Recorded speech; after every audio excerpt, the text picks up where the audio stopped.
और परीक्षित ने घर जाकर के अब ढूंढा सब में, एक दिन खकोरने लगे।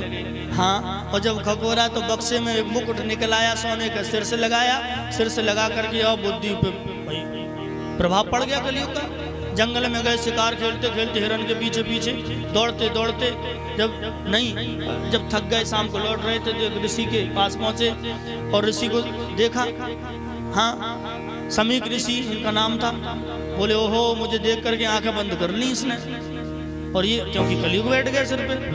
और तब बोले महात्मा मुझे जल पिला दो। महात्मा जी तपस्या कर रहे थे और उसको लग रहा था क्रोध में। देखो, जब हम समझें कि हम कुछ हैं, अहम हो जाता है, कलयुग आने पर अहम आ जाएगा। बोलो राधे राधे।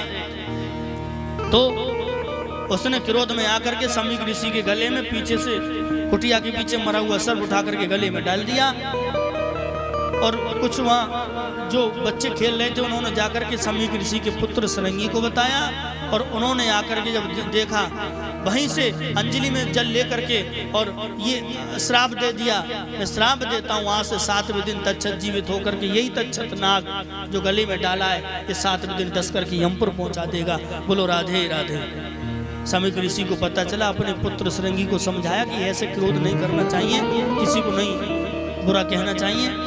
और तब परीक्षित को बुलाया, परीक्षित से कहा तुम्हारे लिए श्राप लग गया, ये छूटेगा नहीं। और देखो चतुरपुर वालों, ये श्राप समीक ये परीक्षित को ही नहीं, ये श्राप तो समस्त संसार को है। जाना 7 ही दिन में है, कोई से दिन से लगा लो।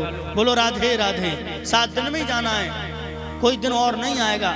बृहस्पतिवार से लगाओ बुधवार तक 7 ही दिन होंगे ना, जाना इन्हीं दिन में है। सबको श्राप लगा।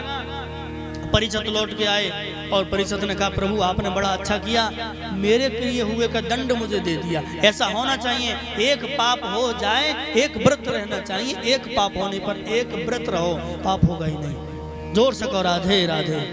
परीक्षित लौट के आए और उनको समझाया था समीक ने, अब जाओ गंगा के तट पे कथा सुनो। परीक्षित चल दिए और वहां गए, जाकर के देखा तो 88,000 ऋषियों को कथा सूत जी समझा रहे थे, और उनके बीच में जाकर के प्रसंग उन्होंने कर दिया। तब तक साक्षात भगवान प्रकट हो गए।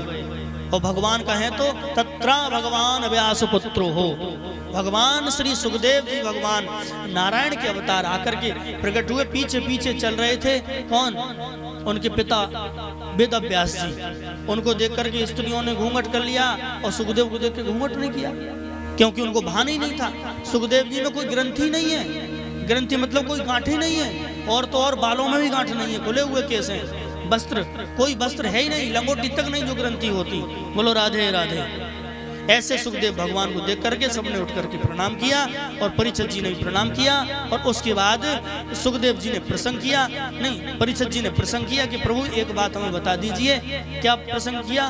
कि मैं ये प्रसंग करता हूँ, मरने वाले प्राणियों को क्या करना चाहिए।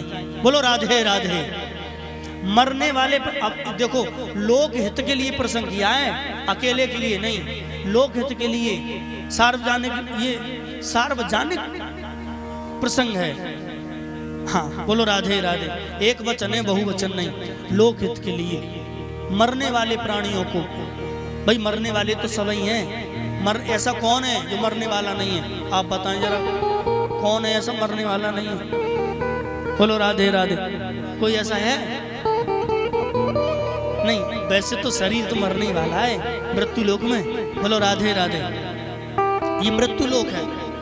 तो अब कहा कि मरने वाले प्राणियों को क्या करना चाहिए। बोले ठीक है, ये मैं जवाब आपको कल दूंगा। बोलो राधे राधे। मतलब सुखदेव जी ने नहीं कहा, ये मैं कह रहा हूं आपसे कि मरने वाले प्राणियों को क्या करना चाहिए, ये जवाब कल मिलेगा, कल तक इंतजार करिए। बोलो राधे राधे। अब देखो कथा तो बहुत विस्तार है, लेकिन क्षमा चाहते हैं भाई, कहीं किसी का विस्तार कर देते तो कहीं किसी कथा का विस्तार कर देते हैं। बोलो राधे राधे। आ जाइए, अब एक छोटा सा कीर्तन गुनगुना लीजिए और सभी आनंद के साथ में अब इसके बाद में सब आरती प्रसाद लेके जाएंगे। बोलिए मेरे साथ।